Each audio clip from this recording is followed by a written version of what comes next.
les accros du piano, j'espère que vous allez bien. Aujourd'hui, j'accueille Guylaine qui va venir nous parler de son expérience au piano. Cela fait 4 ans que nous nous connaissons.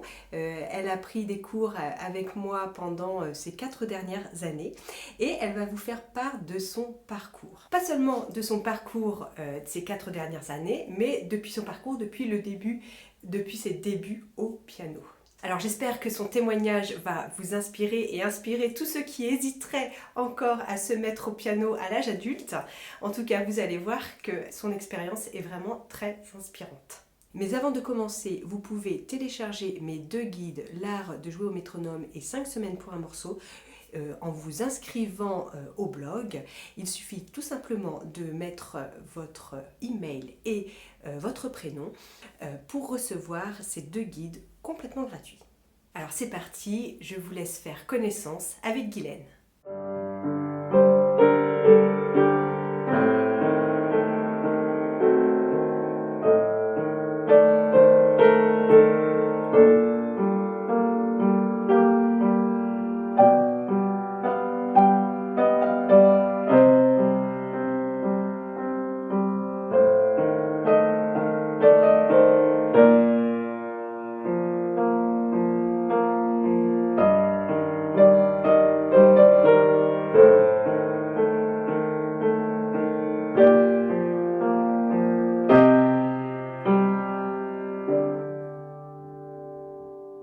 Donc Guylaine, bonjour.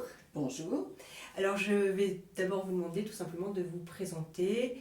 Eh bien, moi, je suis une mère de famille, j'ai été enseignante pendant pas mal d'années et j'ai commencé le piano à 50 ans.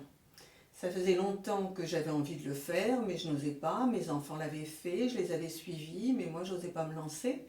Et une amie qui donnait des cours m'a dit, écoute, je te mets le pied à l'étrier, allons-y. Donc j'ai commencé avec elle sur un orgue électronique, comme avaient mes enfants. Et puis ensuite, elle avait un piano d'études qui traînait dans une grange, elle me l'a prêté. Et j'ai commencé à travailler sur le piano, j'ai beaucoup aimé ça. Et donc après ce piano appartenant à sa sœur, elle me l'a vendu. Et j'ai continué. Bon. Et donc j'ai décidé de m'adresser à une école de musique. J'ai franchi le pas, je suis allée dans une école de musique dans l'Oise, où là j'ai fait 4 ans avec différents profs, plus ou moins de réussite. Et puis, malgré quelques-uns qui avaient plutôt tendance à m'en dégoûter, en restant dans le classique, ne m'écoutant pas, etc., j'ai continué. Et en venant en Bretagne, j'ai aussi changé plusieurs fois de professeur, par les circonstances. Et j'ai pas mal travaillé le classique, chose que je n'avais pas tellement envie de faire. Dès le début, j'ai toujours dit que je préférais la chanson française. Et finalement, je suis arrivée chez Aurélie. Et là, on a travaillé le classique, bien sûr, les partitions, mais aussi on a commencé à travailler sur les accords. Toutes ces choses que j'avais apprises en solfège, mais que je ne comprenais pas, qui m'intéressaient, mais que je ne comprenais pas, enfin, je ne voyais pas le but à atteindre avec ça. Et petit à petit, si, on est arrivé à ce que je comprenne au bout de 20 ans de piano. Donc, ce que je recherchais, c'était l'accompagnement, pouvoir fredonner et m'accompagner, comprendre le sens de la musique, pourquoi tel accord avec telle note, etc. Et donc, après 20 ans, en ayant déchiffré des partitions, etc., chose que j'aime aussi, je me dirige de plus en plus vers le travail à l'oreille, en me rendant compte qu'en fait, il aurait peut-être fallu commencer par ça. Mais voilà, c'est comme ça. D'accord. Avant d'avoir commencé donc à 50 ans vos premiers cours de piano, est-ce que justement quand vous voyiez un piano à l'époque, avant d'avoir commencé ces fameux cours, est-ce que vous saviez d'oreille déjà chercher des petites choses? Pas du tout. Est-ce que vous étiez à l'aise? Pas du tout, j'osais pas. D'accord. J'osais pas. Aucune confiance en moi, rien du tout. Ouais. Donc, D'accord, donc vous n'osiez même pas essayer? non. Je tapotais chez moi quand j'étais toute seule sur l'orgue des enfants, mais c'est tout. D'accord. Ouais. J'avais eu une formation, c'est vrai, quand j'avais 16-17 ans, j'étais à l'école normale d'Arras et on avait une professeure de musique que j'adorais et qui avait essayé de nous l'apprendre, etc. Donc j'avais travaillé en chorale la clé de sol, mais pas le piano, alors qu'il y avait des pianos à tous les étages et qu'on aurait pu essayer, mais je pensais que c'était pas pour moi. C'était trop de travail, c'était trop difficile, que j'aurais jamais les moyens de m'acheter un piano. D'accord. Et finalement, c'est longtemps après que j'ai réussi, voilà. D'accord. Et après le piano d'études que j'avais racheté à la copine, que j'ai gardé 10 ans, j'en ai changé 2 fois et puis maintenant je suis ravie d'avoir mon piano. Oui, voilà. Ça c'est normal. Et donc vous avez commencé avec des méthodes de piano, vous me disiez. Oui, la méthode Rose. La méthode Rose, d'accord. Voilà. Une méthode qui a fait ses preuves pendant des siècles. Voilà. Ensuite, des morceaux classiques qu'on me donnait sur feuilles polycopiées. De moi-même, j'avais trouvé Pianorama. Oui. J'ai eu une petite jeune prof qui n'avait pas tous les diplômes, mais qui était super, Anne, et avec laquelle j'ai travaillé beaucoup les morceaux à 4 mains. Ça aussi, j'aimais beaucoup parce que ça permet de travailler ensemble, de travailler le rythme d'une façon plus agréable qu'avec le métronome. Et puis voilà. Oui. D'accord. Ouais. Et après, donc Pianorama, puis après la méthode d'Astier. J'avais travaillé sur le Hanon aussi, sur le délayateur, avec les différents profs que j'ai eu pour le classique, quoi. Voilà, et ça c'est vraiment le côté technique. Un nom déliateur, c'est vraiment le côté technique. Ce que j'aime aussi d'ailleurs, le côté technique, j'aime bien tout ça, voilà. Et je me suis accrochée, je ne ferai jamais de concert, mais je me fais plaisir, voilà. D'accord. Vous êtes inscrit en école de musique, donc vous avez fait aussi du solfège, en plus des cours de piano. Oui.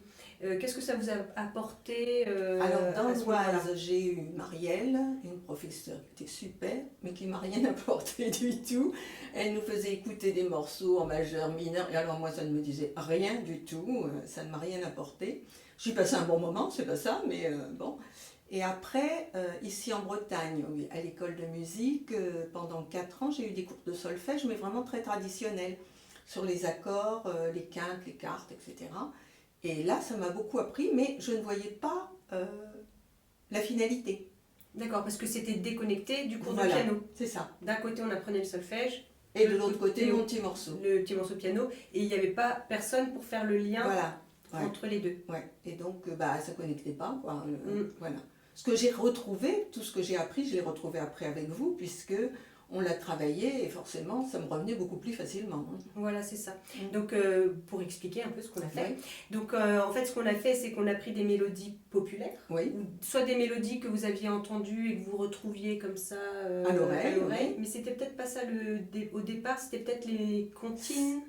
On a dû commencer par des comptines. Par les comptines classiques. Qui étaient déjà écrites. Oui. On avait la mélodie qui était écrite et on devait rechercher les accords qui allaient en dessous. Et après avoir trouvé les accords, on a cherché comment on allait pouvoir faire un accompagnement qui corresponde au style de la chanson. Donc on a commencé par les comptines et ensuite on a fait des mélodies, des chants que j'aimais bien, que j'avais dans l'oreille. Donc j'ai travaillé d'une part en recherchant la mélodie et trouver les accords à la main gauche. Et là on en était à fredonner la mélodie et accompagner des 2 mains. Voilà, et si un jour on vous avait dit que vous alliez donc fredonner ou chanter la mélodie et vous accompagner, est-ce que vous y aurez cru Non, je ne suis pas encore à l'aise d'ailleurs, j'espère encore progresser là-dessus. Voilà, c'est ça. Parce que souvent on n'ose pas chanter quand on est au piano, on se dit non, on va jouer la mélodie au piano, ça sera plus facile. Alors là finalement c'était... Là c'est le nouveau challenge. Voilà, le nouveau challenge c'est de chanter et d'avoir les mains posées sur le piano pour nous accompagner. Oui, voilà, c'est ça.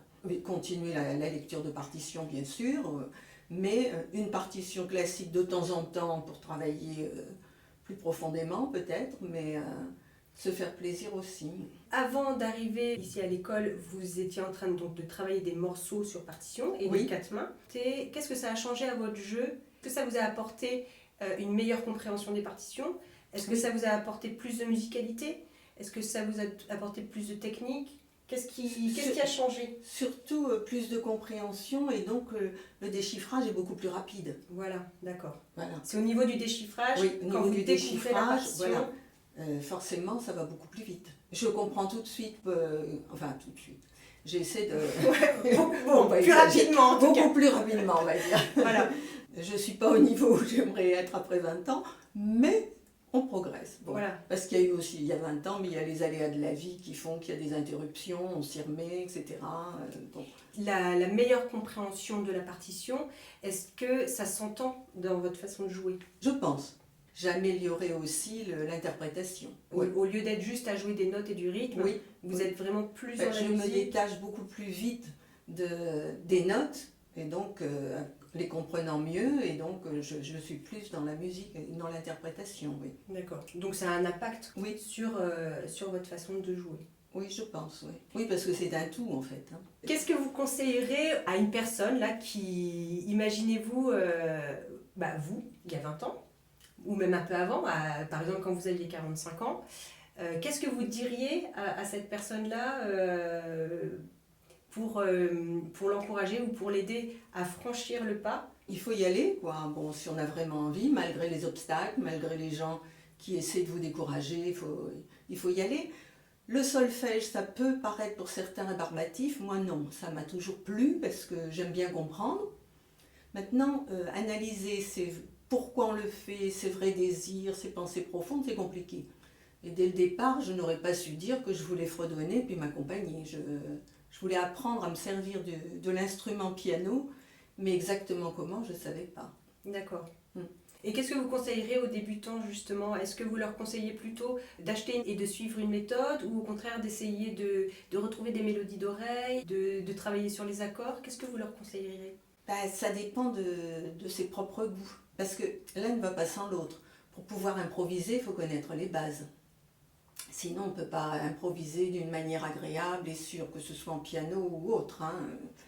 Je trouve qu'on devrait quand même commencer par l'oreille. Après, il y a l'intuitif. Je trouve quand même que c'est pas mal.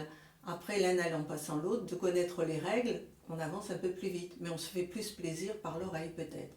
Alors oui, moi je suis tout à fait d'accord avec ça. C'est-à-dire que je trouve que l'oreille, ça apporte un plaisir immédiat. On peut le faire dès qu'on débute le piano, on peut trouver des mélodies simples qu'on peut accompagner avec des accords simples au piano. Et après, quand on est plus avancé, on peut le faire de façon beaucoup plus compliquée, bien sûr. Et puis, en parallèle, apprendre à lire la musique et à déchiffrer les partitions, parce que c'est important aussi. Mais effectivement, comme on apprend à lire, c'est long et... un peu rébarbatif. Voilà, c'est un peu rébarbatif. Voilà, c'est pas évident de se mettre au déchiffrage. De le faire vraiment en parallèle, parce qu'on va pas avoir tout de suite des morceaux très super sympas, quoi. Non, on va sur des noirs, des blanches, des rondes, des morceaux un peu lents, plan-plan. Donc quand on apprend à lire, il y a toute une mise en route. Mais comme on apprend la lecture, hein, c'est tout doucement, c'est le b.a.-ba. Bon. Et puis en France, il y a quand même la musique classique qui est bien vue et le reste qui est nettement moins bien vu. Hein, donc, c'est vrai. Voilà. Donc il y a le noble et le moins noble. Et alors qu'est-ce que vous en pensez justement? Je trouve que c'est dommage parce qu'à partir du moment où on pense qu'il n'y a que du noble et qu'on ne pense pas pouvoir y arriver, et on n'y arrivera pas, comme devenir pianiste émérite, etc., on se prive du plaisir simple de jouer des mélodies simples. Ne pas couper l'envie aux gens de se faire plaisir. Tout le monde ne peut pas être champion du monde, donc... Oui, puis on n'a peut-être pas forcément envie de devenir concertiste classique. Mais de ne pas se priver d'un tel plaisir, sous prétexte qu'on est plus âgé, qu'on commence tard, qu'on vous le fait remarquer d'ailleurs. Mais bon, il faut s'accrocher. D'accord. Et puis continuer à se faire plaisir. Oui, voilà, c'est ça. Et sinon, dans votre entourage proche, les gens qui vous entendent jouer du piano au quotidien, est-ce que justement il y a eu aussi une évolution ces derniers temps depuis que vous faisiez les accords? Est-ce que... Oui, et c'est vrai que mon mari m'a dit l'autre jour qu'il croyait que c'était une musique que j'écoutais, que c'était pas moi qui jouais. Donc j'ai quand même... progresser. Ah bah là oui, si on en est à ce stade, là vous pouvez le montrer. Oui, mais j'ai pas envie. Oui, après ça c'est autre chose. Voilà, mais en tout cas, vous savez que vous pouvez le faire. Je peux le faire. Et ça change tout de savoir qu'on peut le faire. Oui. Si on ne le fait pas parce qu'on ne peut pas. Oui, parce qu'on ne sait pas. Voilà, parce que c'est vraiment pas la peine. Oui. Moi j'insiste, c'est vraiment pour soi. Voilà, donc si on veut se faire plaisir, il ne faut pas hésiter à apprendre d'oreille, même quand on est débutant. Et en parallèle, travailler les partitions, apprendre à lire. Donc ça peut se faire en parallèle. Tout en sachant que quand on apprend à lire, évidemment, les choses vont un petit peu moins vite. Et puis, petit à petit, avec l'expérience, quand on a un petit peu d'expérience sur les accords, on peut commencer à apprendre l'improvisation. Mais quoi que l'improvisation, on peut aussi apprendre... On peut l'apprendre dès le départ. J'ai pas encore tenté. Moi, j'ai déjà vu des gens qui ont croisé des personnes qui ont appris comme ça, qui ont fait que de l'improvisation. Et ça peut se faire dès le départ aussi. Mais tout dépend de la façon dont on aborde les choses en fait Oui, au mais départ. pour beaucoup de gens, savoir jouer du piano, c'est savoir lire la partition. C'est deux choses différentes, l'improvisation Voilà. et la lecture. Et comment vous envisagez donc maintenant, bon, maintenant on va se quitter, nous Oui. on a eu notre dernier cours ensemble la semaine dernière, et comment vous envisagez la suite pour vous? Comment ça va se passer? Eh bien, je pense contacter un de vos remplaçants pour travailler effectivement les accords, l'impro, etc. Me diriger vers ça là en ce moment. Voilà, donc du coup vous allez justement continuer le travail qu'on a fait sur les accords. Oui. Vous allez continuer pour pouvoir aborder l'improvisation parce que c'est quelque chose que vous n'avez pas encore. Non, je ne sais pas acquis ça. Voilà, parce qu'on ne l'a pas encore Ah, abordé oui. ensemble. Et est-ce que vous vous sentez prête là, ça y est, pour l'improvisation? J'hésitais à reprendre quelqu'un, je me dis quand même, ça fait 20 ans que je prends des cours, mais ça pousse aussi de prendre des cours. Quand on a un professeur avec qui on s'entend, avec qui on progresse plus avec quelqu'un pour nous guider que seul. Donc je pense que je vais continuer, oui. Oui, voilà, c'est ça, d'avoir des rendez-vous réguliers pour se motiver. Pour avoir des réponses à mes questions, parce que bien souvent je pose des questions où je réinvente le fil à Gobelbar. Bon, d'accord, mais c'est nécessaire aussi d'avoir quelqu'un qui puisse apporter des réponses aux questions. Sinon c'est décourageant, on a une question puis on bute, on n'avance plus.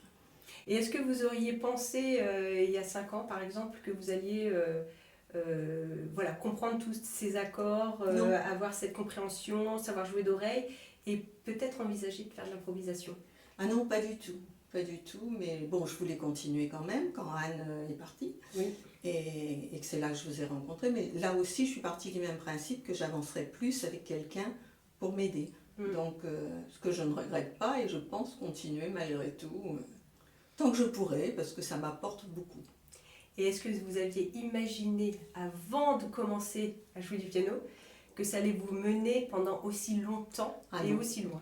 Ah non, non, non, non, non, non, non, non, non, je suis contente moi-même d'avoir parcouru ce chemin malgré les embûches, malgré les gens décourageants. Et non, j'ai bien fait de m'accrocher.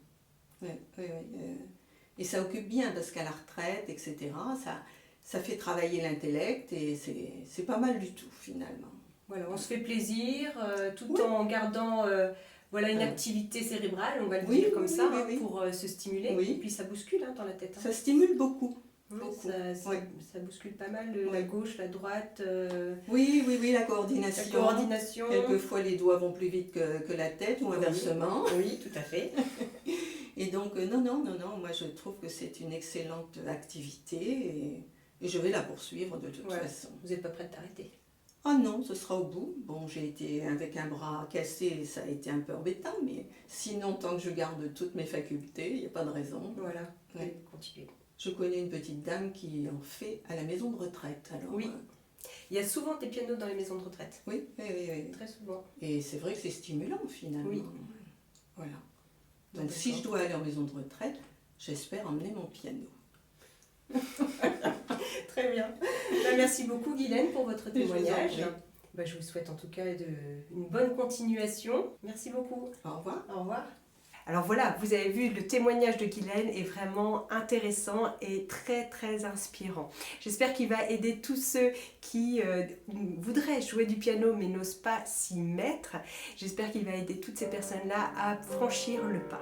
Il est également inspirant pour tous ceux qui ont déjà commencé à jouer du piano et qui peut-être piétinent un peu dans leur apprentissage. Vous avez vu le parcours qu'a eu Guylaine qui est vraiment très complet, d'avoir joué sur des méthodes, d'avoir fait du solfège, d'avoir travaillé les accords, là d'avoir travaillé avec, d'avoir joué d'oreille. Vous la voyez sur le seuil de l'improvisation. Donc vous voyez qu'en piano, en musique, quand on commence à mettre un pied dedans et qu'on est passionné, ça peut nous tenir quand même quelques années. Alors moi je vous dis à bientôt pour une nouvelle vidéo. Bye bye!